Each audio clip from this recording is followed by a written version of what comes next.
你听说过状元液吗？传闻每年高考状元家中都会送来上百个孕妇，包在大红喜被里，露出雪白肚皮，等着喝珍贵的状元液。巧了，今年的状元是我。我复读3年才考上大学，这一考就中了村里的状元。手拿状元成绩单，我妈笑得合不拢嘴，快去洗澡，仔细洗洗，明天准备迎胎娃。我不明所以，有点害羞，咋还得特意洗澡呢？傻小子，你要享福喽！再多问，他又不说，只有说不清道不明的暧昧笑容，简直笑得我心底发毛。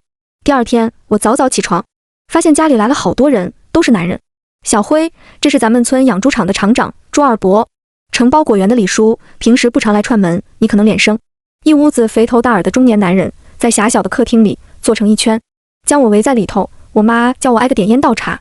村长竟然也来了，他妈撒我的手背，捏捏我的脸蛋，又转头问我妈，昨晚洗干净没有？我妈正在厨房煲汤，头探出来，笑得欢快，嘴角都要咧到耳后根。我监督着呢，洗涮半个多小时，保证一点异味都没有。看着还成。男人们居高临下，直勾勾的目光扫过我全身，我心底莫名恐惧，借口去厨房帮忙，赶紧逃离了逼仄的客厅。死崽子，咋没去陪客人呢？刚进厨房就被我妈一铁勺砸脑门上，打完她又像后悔似的，急忙点脚查看我出血没有。高考前后，她已经将近半个月没打过我了。这几天更是加倍小心，生怕我皮肤上留下任何疤痕印记。我揉揉发疼的额角，吞吞吐吐，那啥，婶子们呢？咋一个都没来？闻言，我妈转怒为喜，笑得邪乎。这就急了，来，先喝碗汤，补补身子。你还小，怕待会儿受不住。说着，她从锅里盛出一碗乳白色的浓汤，看着倒是没啥不对劲。然而，当汤碗凑到我嘴边，浓郁的腥味充斥鼻腔，令我瞬间弯腰干呕起来。瓷碗被不小心打翻，汤水洒了一地。余光中，我看见地上仿佛有白色的东西在洒掉的汤里蠕动。我被吓了一跳，妈，汤里熬的是啥？咋还会动它？她压根懒得搭理我，回身又盛上几碗，去拿到客厅，叫他们趁热喝，凉了效果差。骨子里我很怕我妈，她是我爸前几年新娶的老婆，性格暴躁泼辣，从前动不动就对我非打即骂，甚至经常把我锁在地窖里不给饭吃。也就是高考考得好，她才愿意对我好点。我唯唯诺诺地端着汤碗回到客厅，正发愁如何劝几位叔伯喝下这来路不明的新汤，没想到他们几人却自然得很，轻车熟路的每人端起一只碗，咕嘟咕嘟地仰头灌下。阿芳手艺不错，喝完瞬间就有感觉了。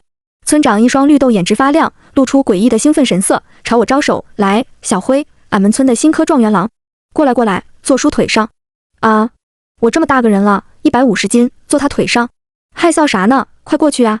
其他几位叔伯满脸通红，也跟着大声喊，甚至还有人推搡我的腰，把我往村长身上按。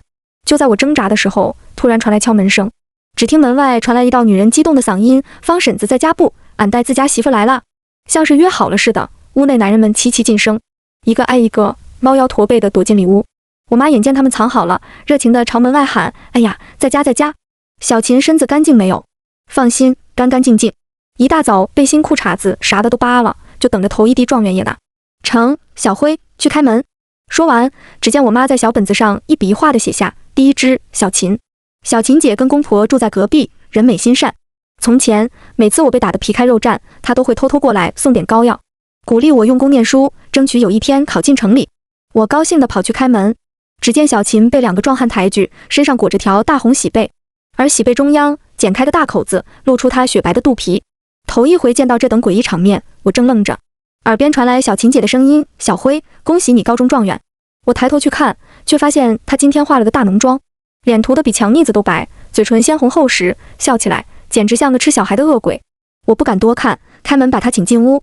我妈从厨房端出来一碗白色浓汤：“小琴，你来得早，状元液还热乎着，赶紧喝吧。”正是村长他们喝的那种。小琴姐的肚皮好大好鼓，我甚至能看见娃娃小脚踢上肚皮的形状。我妈把碗端给我，示意我拿过去。她一边擦桌子，一边问小琴：“快生了吧？”小琴姐爱怜地揉揉肚皮，幸福地笑了：“预产期就这几天，总算不用遭罪喽。”然而我却发现我妈冷冷盯着她的肚子，露出个阴森的笑容。下意识，我收回了递到小琴唇边的手。小琴笑着逗我：“咋回事？小盛，这状元液还不舍得给姐喝咧？到时候姐生个跟你一样的小状元，也享享福。”我妈看出我的犹豫，几步走过来，夺过我手上的瓷碗。然而我却倔强的不想给她。争执之下，白汤晃荡着洒了小半碗，碗内几条白色蠕虫探出头来。小琴姐显然也见到了虫子，吓得哇哇大叫：“婶子，那是啥？状元液里咋有虫？”我妈直接给了我眼睛一拳，把我打迷糊了。随即抢过汤碗，骑上小琴姐的肚子，便要强逼她把汤喝下去。小琴姐被她压得肚子疼，紧抿着嘴，在我妈胯下挣扎。然而，我妈年轻时当过兵，身体素质不是一般的强，扇了小琴几个耳光，掰开她的嘴就要灌汤。小琴姐狠狠咬上了妈妈的手指头，用尽毕生力气，咬得我妈直流血。她一边叫骂，一边去掐小琴脖子。直到几分钟后，我看见小琴姐双手沿着肚皮软软垂落，紧跟着她裤裆底下流出好多黑血。我妈气得骂骂咧咧，真晦气，今年第一只就弄死了。她打电话给村长媳妇，说状元液仪式暂停，因为儿子小胜吃坏肚子，身体不舒服。挂断电话，她又拎着小琴姐的双腿往地窖方向拖拽。见她出去，我赶紧进屋找村长叔伯们帮忙。然而屋里呼噜震天响，他们每个人都睡得宛如死猪，横七竖八地躺在炕上，咋摇都摇不醒。再看外屋地上拖出的2条黑红色血迹，我是真害怕。一不做二不休，我锁上自己房门，拿起座机准备打110。然而听筒里一片忙音，再仔细一看，电话线不知道啥时候被人剪断了，这可咋办？我满脸愁容地打开房门，打算出去找人，没想到碰上我妈正好进屋。她表情温柔，抚摸着自己突然高高隆起的肚子，在长凳上坐下，朝我吩咐去厨房盛点汤，要热乎的。我怀孕了，得多补补。这究竟是咋回事啊？我三观都要裂开了。早上的时候，我妈肚子还是平的。曾经，她确实挺想给我爸留个种，毕竟2婚有娃才能维系感情。可这么多年一直没怀上，咋的？才半天功夫就怀了？看那肚子跟小琴姐的差不多大，难不成是多胞胎？最关键的是，我爸也不在家呀，跟谁怀上的？我正胡思乱想，一个突如其来的耳刮子直接把我打倒在地。死崽子，别以为考挺好就能在老娘头上作威作福。去，给我弄点汤。我告诉你，状元液要是没了，学费也交不上。这书你也别念了。提到学费，我彻底没声。光考上大学没用，还得交真金白银的学费。俺们村是山沟沟里有名的贫困村，我爸在外头打工，常年不着家，就靠家里那2亩地，哪能够交北京的学费？还有今天的事儿，你要是敢往外说一句，就等着后半辈子种地去吧。我妈吼完，仰头喝光一大碗汤，我甚至能看见白虫在她嘴里搅动，真恶心。不过我学乖了，开始给我妈捏肩膀。妈，这状元液到底是啥？跟我有啥关系啊？她身上舒坦，表情逐渐放松，脸上现出得意的笑容。好东西，老娘我呀，这回一定能怀上个大胖小子，等着瞧。说完，她又叫我把地面血迹清洗干净。看时候差不多了，屋里叔伯们也逐渐醒来，一个个精神焕发地从我家走出去。村长笑容满面地跟我妈告别：“哟，方神的有喜了，逮酒一定得叫我。”李叔在旁边笑得更开怀，丝毫不觉得一睁眼发现我妈肚子大的跟马上要临盆似的，有什么不对？一看就是个带把的。那肯定。我妈笑得满脸褶子，一手扶腰，一手搭着肚子，送他们到大门口。我在院里默默扫地。最近风大，桑树叶子掉了一地，我把它们扫成堆。然而我妈回来见到，脸色骤变，当场便就地坐进叶子堆中间，开始疯狂嚼食起桑叶。这场面有点难评。嚼了几大口以后，我妈愈发快活，脖子一扭一扭，见我盯着她，狠狠瞪了我一眼，进屋写作业去。虽然我已经没有作业可写，但还是很开心，能进屋歇会儿。初步判断，我妈应该是疯了，而且所有喝过状元液的人，目前看着都不太正常。夜色降临，我妈将自己打扮一番，说要出门。我扒拉着米饭，闷闷点头，发现她根本没动饭菜，倒是又去厨房喝了一碗白汤，然后扶着肚子走了。我也赶紧放下碗筷，偷偷跟上。这一系列事件太过诡异，好奇心使然，我想弄清楚。只见她借着月色，拿出白天的小本，对照上面的名字，开始挨家挨户的上门。头一个，老李。她用手指拢了拢头发，然后踏进李叔家院门。我不敢进去，趴在后窗台偷听。很快，屋内传来让人面红耳赤的声音。听到我妈断断续续的叫声，我意识到我爸头顶有点绿。第二个，村长。村长媳妇把他迎进去。不久后，我又听见了那种声音：咱们村民风这么开放的吗？甚至我妈穿上衣服要走，村长媳妇还握着她的手，千恩万谢，非得给她塞上一筐鸡蛋，拿着给小辉补身体，他可是全村的希望。我感觉我来对了，这些事绝对跟我有关。跟着我妈走了半宿，直到把上午来我们家的那群男人家都逛完，我妈才意犹未尽地往家走，边走还边哼着小曲儿，不时从兜里掏出几片叶子放嘴里嚼。我飞快跑回家，进屋装睡。我妈回来以后，到院角的桑叶堆里又躺了一会儿，窸窸窣窣地吞下好多桑叶，才进去睡觉。夜深人静，可她那屋并不消停。像是头撞墙的声音，一下一下的，撞得我根本睡不着。我假装上茅厕，绕到他屋后的窗棱边，只见月色下，我妈的肚子鼓得比白天更大，都要顶到脖子上，肚皮撑得特别薄，里面貌似有无数条状的东西在不停蠕动。而我妈趴在炕上，头一下下麻木地撞击墙壁，嘴巴大张着，白色丝线慢慢从里面涌出来。天哪，她在吐丝！后半夜我都没睡好，一直在做噩梦，梦见我妈变成了巨大的白色蠕虫，张开发臭的口气，便要将我一口吞掉。啊！我猛地从炕上惊醒，额头布满汗珠。不行，不能坐以待毙，得找人帮忙。我悄悄溜出房间，发现我妈还没起床，赶紧小跑到外头去村东头找我姐夫。我姐夫是个好人，可惜太穷，当年因为彩礼给的少，一直被我妈看不上。后来我姐死了，我妈竟然又把我姐的尸骨给村长他爹配了阴婚。姐夫哪都好，就是人太老实。听说这事，气得去拦阴婚轿子，结果被对方亲戚暴揍一顿，腿也断了，现在天天在家躺着，勉强做些农活。姐夫，你在家不？破败的木门吱呀作响，我站在门外朝里喊。姐夫拄着拐杖，一蹦一蹦地给我开门。我看他这样，心底有点难受。原本姐跟姐夫感情很好，生活幸福美满，可惜天意弄人。况且就这么个瘦弱的二瘸子，能打得过我妈那个悍妇吗？进来，小辉，吃点花生糖，我特地给你留的。姐夫从大衣柜里摸出几块糖，是我小时候最喜欢吃的味道。虽然我都这么大了，他还把我当小孩呢，有点感动，更让我陷入犹豫，把姐夫牵扯进来，会不会害了他？还没等我开口，姐夫家院门再次被人推开，秦婶子急急忙忙地跑进来，咋在这呢？小辉，快回家去，你妈要生了。啥？也太速度了。秦婶子压根不管我想不想回去，拽着我的胳膊就把我往门外拖。姐夫起身去拿拐，妈怀了，我跟你们一起去，还能搭把手。秦婶子斜眼睨了姐夫一眼，满脸不耐烦，也不知道芳子当年咋能同意那点寒酸彩礼的。就这破屋，一股臭味。她说话声音不小，都能听见。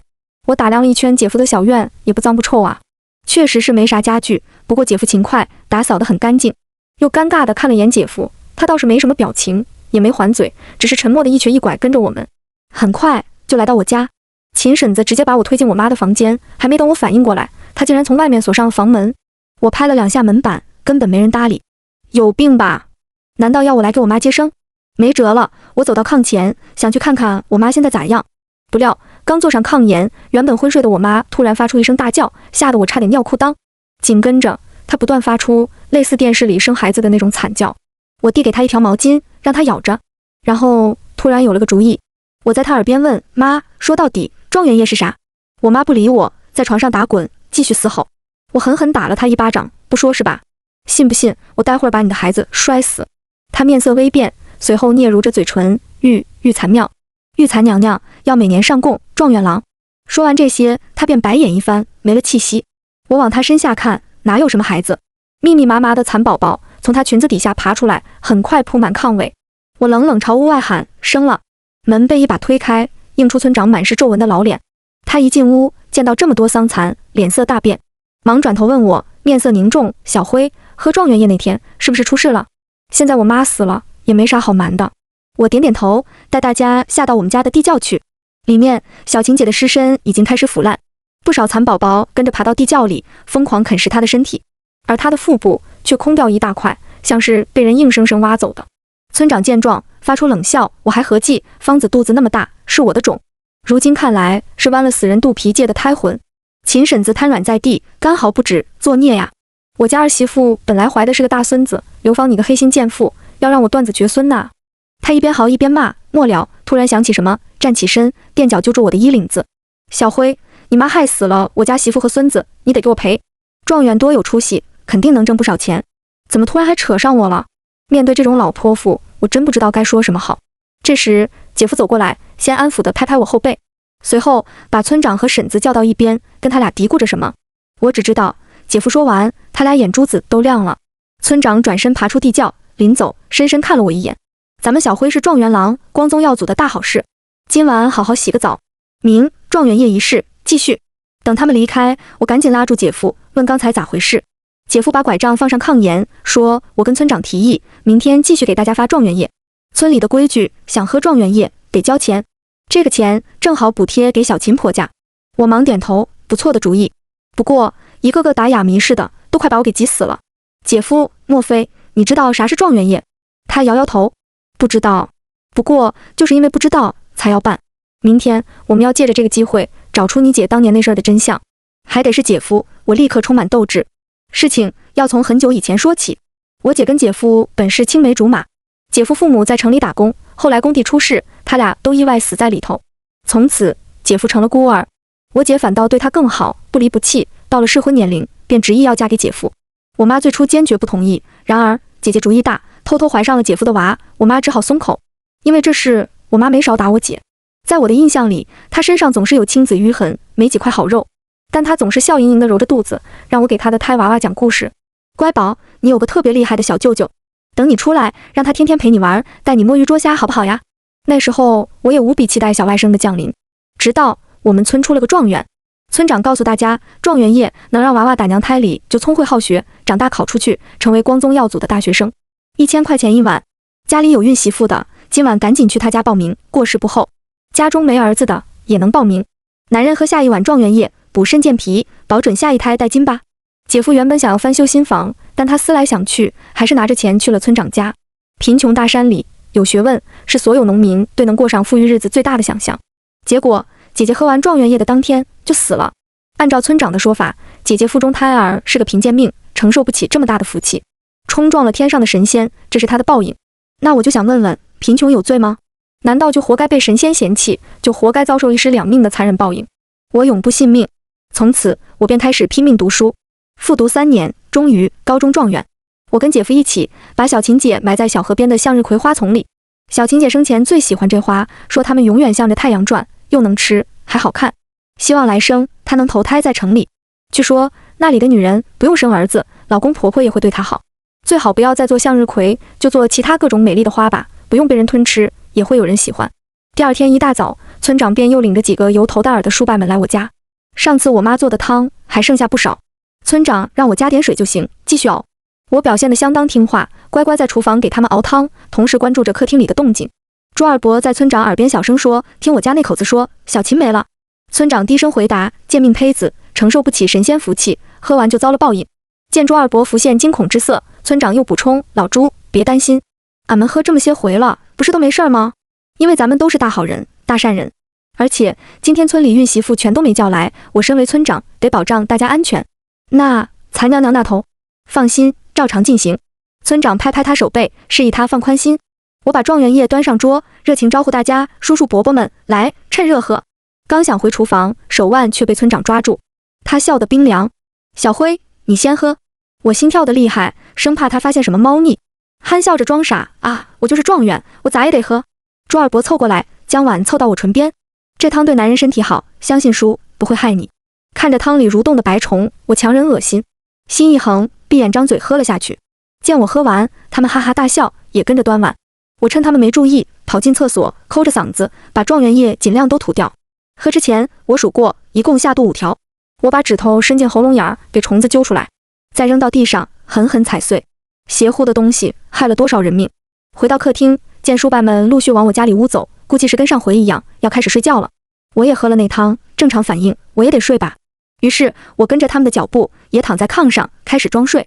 然而不知过去多久，就在我迷迷糊糊差点睡过去的时候，感觉有人在挪动我的身子。我偷偷把眼睛睁开一个小缝，见到几个盛装打扮的轿夫正忙着把我往轿子里抬。我被他们放进一顶轿子，随后有人高喊起轿，状元郎出嫁。一队人马敲锣打鼓地开始行进，他们去的方向是我们村的后山。那座山邪性得很，山高林密，野兽常出没，村里人都很少上去。然而队伍却径直往山上走，我心底暗暗焦急，山路难登，也不知道姐夫腿脚能跟上不。先前他一直藏在我家地窖里，躲于暗处，看他们究竟想干啥。走着走着，轿子突然停下，又听到有人尖着嗓子高声喊，吉时已到，状元郎入洞房。吓得我一哆嗦，我连个媳妇都没有，咋还入上洞房了呢？没给我反应的时间，几个壮汉直接把我抬下轿子往前送。我眯眼瞧，眼前是个破败阴暗的庙宇，正上方写着3个大字玉蚕庙。我妈死之前说的那3个字突然在我脑海里出现。对了，记得她还说了一句，玉蚕娘娘每年要求上供状元郎。瞬间我有点想哭，被当成贡品扛进深山老庙的滋味可不好受。但是周围全是村里的壮汉，直接下去打我又打不过，跑也跑不掉。不过这个玉蚕娘娘究竟是何人，我得去会会，究其源头，我姐的死跟她脱不了干系。行吧，我的策略是继续装睡。我刚被抬进破庙，那几个壮汉便像害怕似的，脚底抹油，一溜烟不见踪影。环顾四周，我不由感叹，这个庙是真破。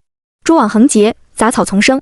昏暗间，发现正殿立着一尊2米多高的塑像，仔细瞧，为女子样貌，身穿窈窕罗裙。再往下看，裙底竟是长长的蚕尾，想必这就是他们口中的玉蚕娘娘。我正打算起身探探周围环境，没想到根本站不起来。原来我被人用大红喜被紧紧裹住，被子外头还拿红绳牢牢打了个死结，双手紧压在身侧，活动空间受限，一时难以挣脱。要是平时也就忍了，不过凑巧尿意袭来，情况真有点急。我像只大蚕蛹，原地来回挪动，试图让绳子松懈。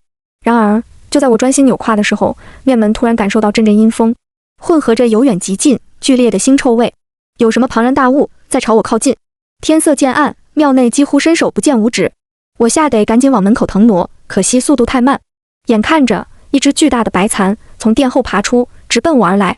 它有多大呢？从后门爬进来，门框都被它挤得哐哐直响，速度还挺快，嗖嗖几下就来到我头顶。我吓得涕泗横流，鼻涕冒泡，裹在喜被里，翻身朝大白蚕疯狂磕头。娘娘，娘娘，我错了，复读3年才考上状元，我根本啥也不是啊，哪能配得上您这么尊贵的身份？我开始胡言乱语，大白蚕可不管我那一套，张开巨大的口气就要把我生吞下去。我被它嘴里那股子腥膻味儿都要熏晕过去，疯狂挣扎着。然而就在我以为自己今天彻底要玩完的时候，姐夫出现了。他不知从哪里搞来许多桑叶，拄着拐一蹦一蹦地往庙外撒，同时嘴里发出奇特的哨声。玉蚕娘娘被声音吸引，开始埋头追着吃桑叶。关键时刻还得是姐夫。经过方才的剧烈挣扎，喜被外头的绳子已经散开，我甩开身上的被子，立马跑出去帮忙。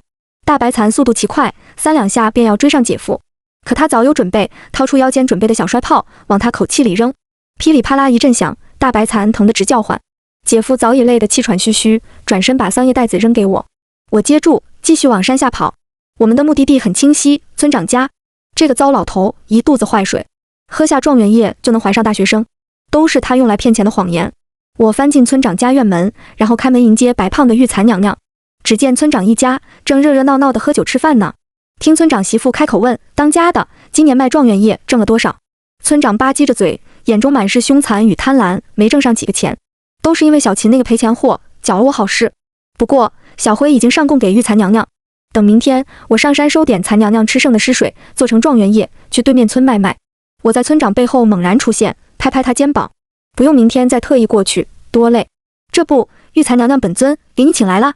说完，我身子飞快一闪，后头的大白蚕急速冲过来，将村长吞了下去。村长媳妇英奶奶见状，立马脚底抹油往门外跑。别看老太太50来岁，跑得比狗都快。我拿着桑叶跟大白蚕继续追，她竟然拐进了秦婶子家。秦婶子也不是啥好玩意，那天听说状元液能挣钱，连小秦失手都不管，都是同样的重男轻女老妖怪。我奋起直追，直接踹开秦婶子家大门。然而大白蚕爬到她家门前，竟然不动了，任由我用桑叶逗弄，都半步不愿进，像是害怕里面的啥东西。行吧，我先去探个路。院子里，只见这2个老妖婆正盘腿坐在大柳树下，双手合十，闭眼做法。哎，我去，还挺有本事，吓唬谁呢？我直接往他俩裤裆处扔2个大摔炮，吓得他俩一激灵，开始逼问我姐当年是怎么死的，你俩谁先说？英奶奶慢慢睁开眼，朝我冷笑，一个山村里的破烂状元，还真当自己是驸马爷了？你姐死了活该，还不是因为太倔，不肯借种给玉蚕娘娘8个月的男保胎，多合适的玉蚕窝。秦婶子在一旁殷勤地帮英奶奶顺气，莫生气，小秦也是天生的玉蚕体，可惜了，被方子那个贱货糟蹋了肚子。说到玉蚕窝，我不由联想到状元液汤碗里那些白花花的长虫子，难道孕妇喝下状元液只是打着状元送福气的幌子，其实是给替玉蚕娘娘提供场所，用来产卵的？这帮天杀的畜生，怪不得这几年村里没几个孕妇平安生娃的，好多都难产死了，估计跟英奶奶脱不了关系。村里那些死胎都是你们弄的。英奶奶眉目间露出得意之色，女娃咱娘娘可不要，男娃肚里才是集合了天地精华的地方。见她这副恶心样子，我气不打一处来，又扔出一个摔炮。死老太太，笑毛啊！你不懂，多少人家求着我把媳妇的女胎弄死呢？女娃娃生下来就是赔钱货，留着有什么用？油盐不进是吧？我开始往屋里撒桑叶，可惜大白蚕就是不进来。殷奶奶笑容诡异，跟我斗，你还嫩了点儿。说完，她双手合十，开始念咒。大白蚕突然疯狂扭动，双眼变红，猛然朝我袭来。我赶紧把骨瘦如柴的殷奶奶举起来，威胁道，让她往后退。殷奶奶担心自己被摔下去，浑身发抖，又念了几句咒。大白蚕重新等在院外头。我继续对他们说，您知道昨天村长来我家跟我说什么了吗？他说我妈怀的是他的种。殷奶奶并不意外，毕竟那晚我妈去村长家干那事儿，殷奶奶还给他送过一筐鸡蛋。村长和殷奶奶原本有个独子，某天上山玩，从树上掉下来，脖子摔断了，之后就再也没怀上。因此村长跟我妈一直有来往，他并不反对，他也想替老李家延续香火。殷奶奶冷哼，方子不是死了吗？我面不改色地回答，他当时生下的孩子被我藏起来了，如今就在俺家地窖里，是个大胖小子。殷奶奶双眼冒出晶亮，是毕生追求即将实现时的欣喜若狂。真的？秦婶子可以作证，她当时把我一个人锁屋里，让我给我妈接生。秦婶子连忙点头，没错没错，方子生娃时小辉确实陪着她。殷奶奶神情激动，走，带我去你家地窖。一行人又往我家去。神奇的是，那大白蚕仿佛殷奶奶的小宠物，拖着巨大的身体，乖顺地跟在殷奶奶身后。气得我趁人不注意，又给她嘴里塞上2个摔炮。反正又不会说话，受着吧你。等到了我家院里，殷奶奶并不信任我，让我打头往地窖里走，以防我在地窖里害他们，还带上了护卫大白蚕。我家地窖挖得深，得走好一会儿。可走着走着，能听见里面传来微弱的婴儿啼哭声，断断续续，似是饿了好久。我不好意思地挠挠头，这不是被你们捆上山喂育蚕娘娘了吗？我才想起来，已经好几天没给小娃娃喂水喝粥了。殷奶奶终于耐不住，气得推开我，便往下冲。秦婶子见她往深处去，有些害怕身后的大白蚕也紧跟着殷奶奶。大白蚕速度快，慢慢超过我，导致我被落在最后面。我逐渐停住脚，开始往回走。等到了地面，顺手又把地窖门给落了锁。姐夫早已等候多时，将房子周围浇满汽油。先前地窖里的微弱哭声，不过是他在铁笼里关了几只老鼠。然后我们俩一起点燃火把，熊熊火焰照亮了夜空。姐姐，你能看见吗？如果你能瞧见村东头的一点亮，那是我们给你烧去的话，你的仇我们给你报了。老家一直有个传说，横死鬼上不了奈何桥，没法投胎，只有亲人替他报仇雪恨，才能轮回转世。姐姐，你放心的去吧，来世希望你和我那未曾谋面的小外甥还能重逢。故事的最后，我跟姐夫一起离开了大山，踏上开往北京的火车。我去念书，他在学校附近支了个修鞋摊。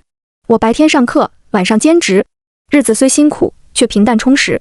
姐夫过生日的时候，我给他买了个蛋糕，他很开心。2杯啤酒下肚，他跟我说，姐姐被配阴婚的那天，他半夜偷偷把姐姐移走了。40多岁的男人回忆起往事，依旧眼底含泪，说当时我姐的身上密密麻麻全都是白蚕，没一块整肉。回去以后，他就开始研究这东西。玉蚕娘娘原名玉蚕谷，哪有什么神女转世，只是人性贪婪，用来骗钱的幌子。我闷头喝酒，说不出话。凌晨1点，打开电脑，莫名想在网上写点什么，不如就讲讲我们村的故事吧。我在键盘上敲打出第一行字，你听说过状元夜吗？